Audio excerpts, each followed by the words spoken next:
মানে ছেলেরা আব্বারা তরুণেরা ও যুবকেরা হযরত আবু হুরায়রা রাদিয়াল্লাহু তাআলা আনহু আল্লাহর নবীর দরবারে পৌঁছে গেলেন, আল্লাহর নবীর দরবারে চলে গেলেন।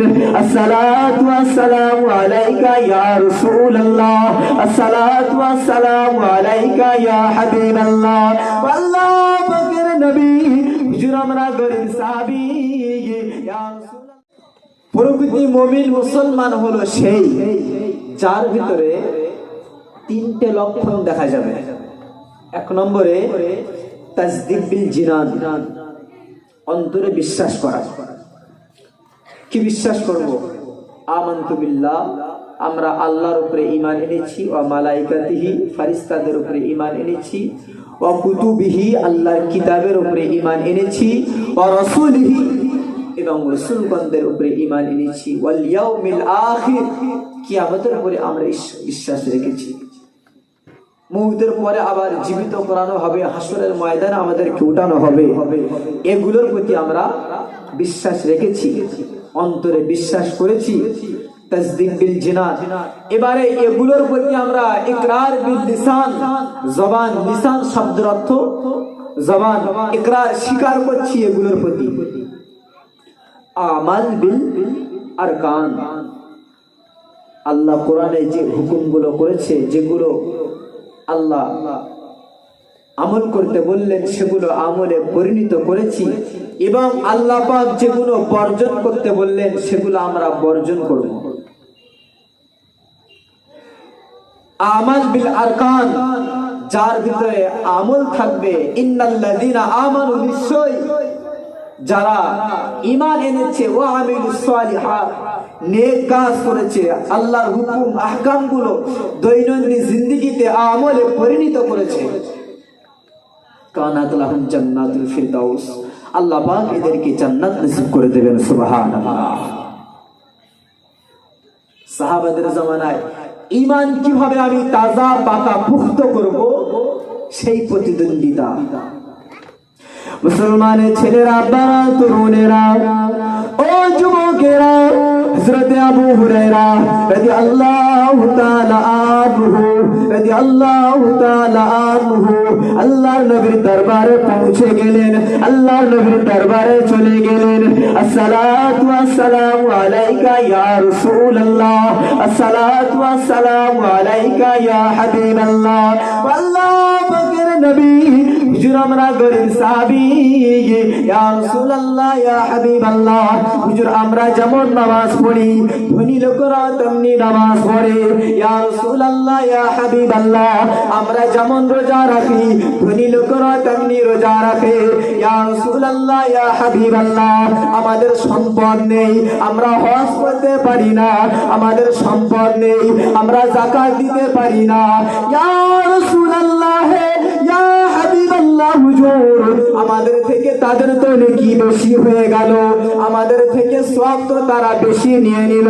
আমার নবী পাক জানিয়ে দিলেন, ও বাবা সাহাবারা, ও বাবা সাহাবারা, তোমরা চিন্তা করো না, তোমরা চিন্তা করো না, আমি তোমাদের এমন একটা প্রসেস দিয়ে দেব, আমি তোমাদের এমন একটা অফার দিয়ে দেব, আমি তোমাদের এমন একটা সুবর্ণ অফার দিয়ে দেব, সেটা গ্রহণ করলে তোমরা বড় লোকের সমান সব পেয়ে যাবে।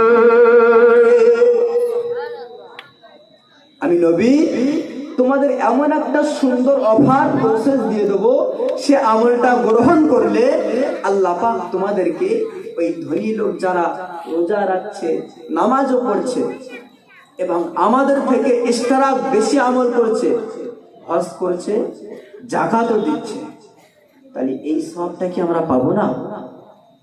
রাসূল বললেন, হ্যাঁ অবশ্যই তোমরা পেয়ে যাবে। তোমরা 5 ওয়াক্ত নামাজ আদায় করবে, নামাজের পরে 33 বার সুবহানাল্লাহ, 33 বার আলহামদুলিল্লাহ, আর 34 বার আল্লাহু আকবার বলবে। কোন riwayate এসেছে 10 বার, কোন riwayate এসেছে 20 বার, কোন riwayate এসেছে 33 বার। আমল করলে তোমাদের আল্লাহ পাক বড় লোকের সমান সওয়াব দিয়ে দেবেন। সুবহানাল্লাহ। গরিব লোকেরা তারা আমল করা শুরু করে দিয়েছে। ও নওজওয়ানেরা, আল্লাহর নবীর গরিব সাহাবা হুজুররা আমল করতে শুরু করে দিয়েছেন, আমল করতে শুরু করে দিয়েছেন। কথাটা লিক হয়ে গিয়েছে।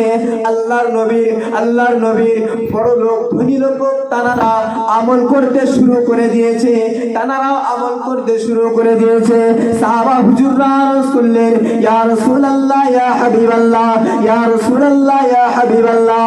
আল্লাহ পাকের নবী হুজুর গরিব সাহাবী, আমরা আমল করতে শুরু করে দিয়েছি।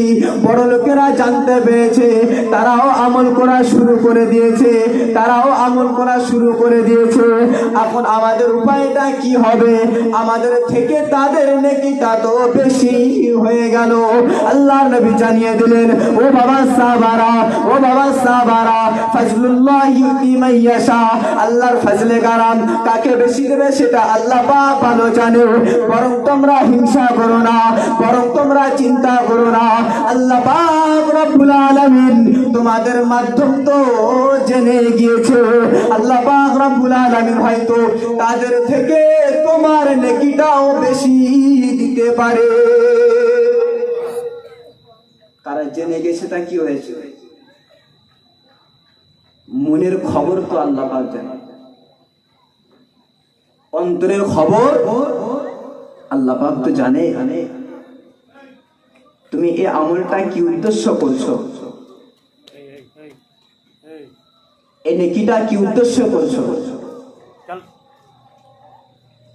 মাদ্রাসায় দান করছো কি উদ্দেশ্য করছো? খুশিটা আল্লাহর উদ্দেশ্য না মানুষকে দেখানোর উদ্দেশ্য? উদ্দেশ্য দানটা হবে আল্লাহর উদ্দেশ্য, আল্লাহকে সন্তুষ্টি, আল্লাহ কিভাবে রাজি হবে, আল্লাহ কিভাবে খুশি হবে, উদ্দেশ্য হলো সেটাই। অরজুলুন, 7 শ্রেণীর মানুষ কিয়ামতের ময়দানে আরশে আজিমের নিচে আশ্রয় পাবে। অরজুলুন তাসাদ্দাকা বিসাদাকাতিন ফাআখফাহা হাত্তা লা তা'লামা শিমালুহু মা তুনফিকু ইয়ামিনুহু। এমন ভাবে তুমি আল্লাহর রাস্তায় দান করছো, ডান হাত কি দান করলো তোমার বাম হাতটা বুঝতে পারলো না। এমন গোপনে আল্লাযীনা ইউনফিকুনা আমওয়ালাহুম, তোমার সম্পদকে খরচ করো, বিল্লাইলি ওয়ান নাহার, দিনে এবং রাতে, সিররান ওয়া আলানিয়াতান, প্রকাশ্য অপ্রকাশ্য। এর প্রতিদান, এর প্রতিফল, এর পুরস্কার, ফালাহুম আজরুহুম, এর পুরস্কারটা ইনদা রাব্বিহিম, আল্লাহর পক্ষ থেকে। সুবহানাল্লাহ।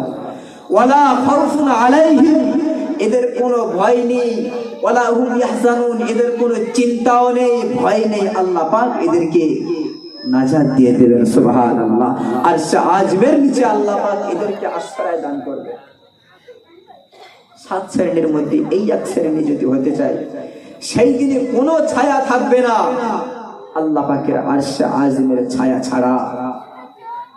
যে আরশে আজিমের ছায়া এই 7 শ্রেণীর পাবে। ন্যায়পরায়ণ বাদশা, যার ভেতরে সুবিচার থাকবে, ইমামুল আদিল, ন্যায়পরায়ণ থাকবে, সুবিচার থাকবে। দুনিয়ায় যদি আমি কোনো অর্থ, এতিমের মাল যদি আমি চুরি করি, ওমাইয়াগুল ইয়াতি মা ওয়াল্লা ইয়াউমাল কিয়ামাহ, কিয়ামতের ময়দানে সেগুলো আমরা সকলেই দেখতে পাবো, প্রকাশ্য হয়ে যাবে, সকলে আমরা চিনতে পারবো। আরজুলুন কলবুহু মুআল্লাকুন ফিল মাসাজিদ, যার অন্তরটা মসজিদের দিকে থাকবে। জোহরের নামাজ আদায় করলাম, আমার মনটা লটকে আছে কখন আমি আসরের নামাজের জন্য, কখন আসরের আজান দিবে। আমি ঠিক আসরের ওয়াক্ত হলে আমি মসজিদে গিয়ে আল্লাহর দরবারে হাজিরি দিয়ে আল্লাহর হুকুম আহকামগুলো পালন করব।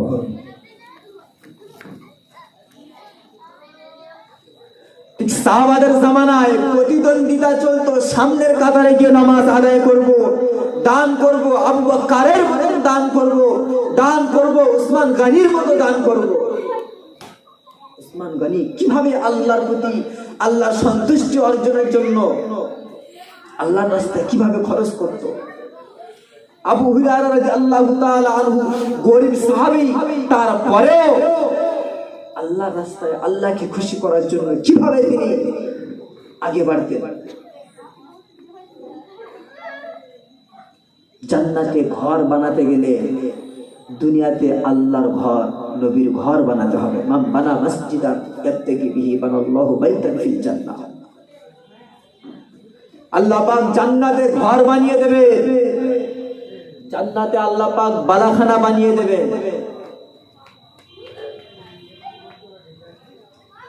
আল্লাহ পাক হিসাব নেবেন না, এক দানের হিসাব নেবেন না।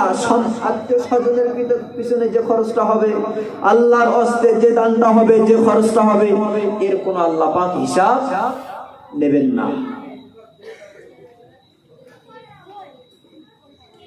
সাদকায়ে জারিয়া, সন্তানকে কোরআন তেলাওয়াতকারী বানালে, মান করা আল কোরআনা ফাস্তাযহারাহু ফাআহাল্লা হালালা, যে ব্যক্তি কোরআন কারীম শিখলো, তেলাওয়াত করলো, হারামকে জানলো, হালালকে জানলো, সেগুলো মানলো, আদখালাল্লাহুল জান্নাহ, আল্লাহ পাক তাকে জান্নাতে প্রবেশ করিয়ে দেবেন।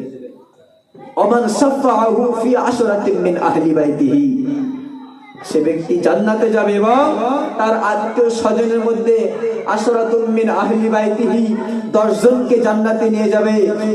কুল্লুহুম কদ ওয়াজাবাত লাহুন নার, এমন 10 জনকে জান্নাতে নিয়ে যাবে যে তাদেরকে আল্লাহ পাক জান্নাতে জাহান্নামের সার্টিফিকেট দিয়ে দেবে। সেই জাহান্নাম থেকে টেনে টেনে কোরআন পড়নেওয়ালা, কোরআন তেলাওয়াত করনেওয়ালা, হালালকে জেনেছে, মেনেছে, এরাই তাদেরকে সুপারিশ করে জান্নাতে নিয়ে যাবে। সুবহানাল্লাহ।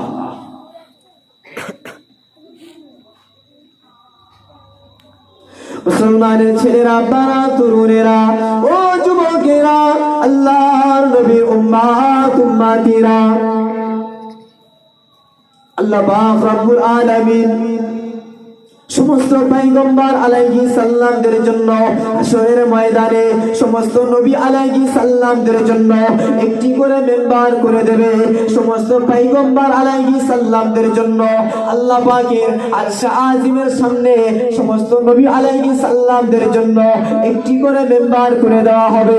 আল্লাহ পাক রব্বুল আলামিনের আরশে আজিমের ডান সাইডে একটি খালি মেম্বার পড়ে আছে। সেই চকচকে মেম্বার, সুন্দর মেম্বার, আল্লাহ পাক রব্বুল আলামিনের আরশে আজিমের বাম সাইডে একটি চকচকে মেম্বার রয়েছে। আল্লাহ পাক রব্বুল আলামিনের পয়গম্বর আলাইহিস সালামেরা জিজ্ঞাসা করলেন, ও রব্বি আল্লাহ, ও রব্বি আল্লাহ, আপনার আরশে আজিমের বাম সাইডে যে মেম্বারটা খালি পড়ে আছে, ওই মেম্বারটা কার জন্য হবে? আল্লাহ পাক জানিয়ে দিলেন, ও পয়গম্বর আলাইহিস সালামেরা, ওই মেম্বারটা হবে হযরত ইব্রাহিম আলাইহিস সালাতু তাসলিমের জন্য। আল্লাহ পাক রব্বুল আলামিন আপনার আরশে আজিমের ডান সাইডে যে চকচকে মেম্বার রয়েছে, ডান সাইডে যে সুন্দর মেম্বারটা দেখা যাচ্ছে, ওই মেম্বারটা কার জন্য হবে? আল্লাহ পাক জানিয়ে দিলেন, ও আমার নবী আলাইহিস সালাম গণেরা, ও আমার পয়গম্বর আলাইহিস সালাম গণেরা, ওই আরশে আজিমের ডান সাইডে ওই চকচকে মেম্বারটা দেখতে পাচ্ছ, ও আমার পয়গম্বর আলাইহিস সালামেরা, তোমরা তো তোমাদের কওমের কথা চিন্তা করলে না, তোমরা তো তোমাদের উম্মত উম্মতের কথা চিন্তা করলে না। আমার হাবিবুল্লাহ, আমার রাসূলুল্লাহ আমার কাছে ওয়াদা করেছে, রব্বি আল্লাহ পাক আপনার ওই মেম্বারে, আপনার ওই আরশে আজিমের ডান সাইডে যে মেম্বারটা রয়েছে, ওই মেম্বারে আমি নবী ততক্ষণ বসবো না, আমি নবী ততক্ষণ আসন গ্রহণ করব না, যতক্ষণ পর্যন্ত আমার গুনাহগার উম্মত উম্মতিদের মাফ না করে আল্লাহর দয়ার জান্নাতে না দেবে, আমি নবী পাক ওই মেম্বারে বসবো না। ওই সুন্দর চকচকে মেম্বারটা আমি রাসূলুল্লাহ ততক্ষণ পর্যন্ত বসবো না যতক্ষণ পর্যন্ত আমার গুনাহগার উম্মত উম্মতিদের আল্লাহর দয়ার জান্নাতে না দেবে। আর সমস্ত পয়গম্বর আলাইহিস সালামেরা তোমরা তো তোমাদের কওমের কথা চিন্তা করলে না, নিজেদের ভয়ে নিজেদের আসনটা গ্রহণ করে নিয়েছো, উম্মতের কথা চিন্তা করলে না।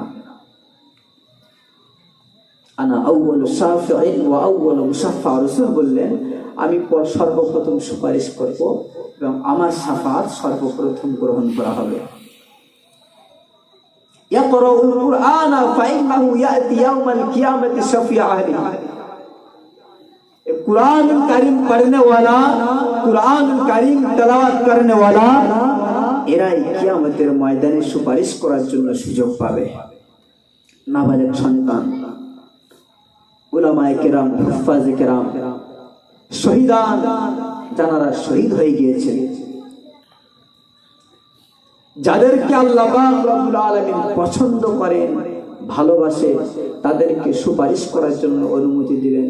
কিন্তু রাসূল বললেন আনা আউয়ালু শাফিঈন ওয়া আউয়ালু মুশাফফা, সর্বপ্রথম আমি সুপারিশ করব, আমার আগে কাউকে সুপারিশ করার হুকুম দেওয়া হবে না।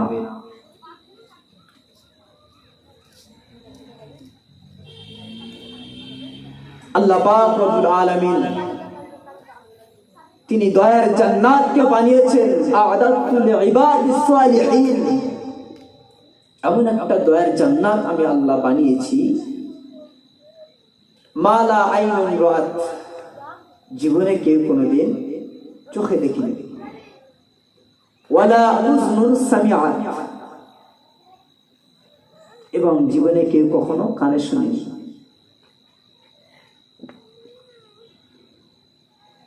এবং জীবনে কেউ চোখে দেখিনি, কানেও শুনেনি, ওয়ালা খাতারা আলা কলবি বাশার, কোন মানুষ, কোন ব্যক্তি কখনো জীবনে ভাবতেও পারেনি যে আল্লাহ পাকের দয়ার জান্নাতটা এমন, সে নিয়ামত দেখে শেষ করতে পারবে না। কোন মানুষ কল্পনা করতে পারবে না যে আল্লাহর দয়ার জান্নাতটা এতটা সুন্দর, এমন বিল্ডিং, এমন বালাখানা, এমন গাছপালা, এমন সৃষ্টি আমি কখনো পর্যন্ত আজ পর্যন্ত দেখিনি। দয়ার জান্নাতকে আল্লাহ পাক এত সুন্দরভাবে বানিয়েছেন। আল্লাহ নবী সাল্লাল্লাহু আলাইহি ওয়াসাল্লাম মিরাজে গেলেন, হযরত ইব্রাহিম আলাইহিস সালাতু ওয়াত তাসলিমের সঙ্গে দেখা হলেন। বললেন জান্নাত সমতল ভূমি, এখানে কোনো বিল্ডিং বালাখানা নেই, গাছপালাও নেই, এখানের বিল্ডিং বালাখানা তৈরি হবে সুবহানাল্লাহ বলার কারণে, আলহামদুলিল্লাহ বলার কারণে, আল্লাহু আকবার বলার কারণে। নবী পাক সাল্লাল্লাহু আলাইহি ওয়াসাল্লাম হাতে একটি লাঠি নিয়ে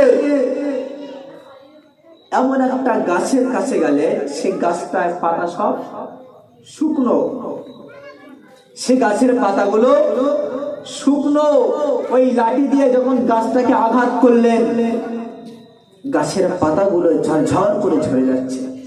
রাসূল বলেন সাহাবারা দেখো ওই গাছের পাতাগুলো যেভাবে ঝরে যাচ্ছে, সুবহানাল্লাহ বললে, আলহামদুলিল্লাহ বললে, আল্লাহু আকবার বললে বান্দার গুনাহগুলোকে আল্লাহ পাক ওইভাবে ঝরিয়ে দেয় যেভাবে গাছের পাতাগুলো ঝরে যাচ্ছে। সুবহানাল্লাহ, সুবহানাল্লাহ, সুবহানাল্লাহ,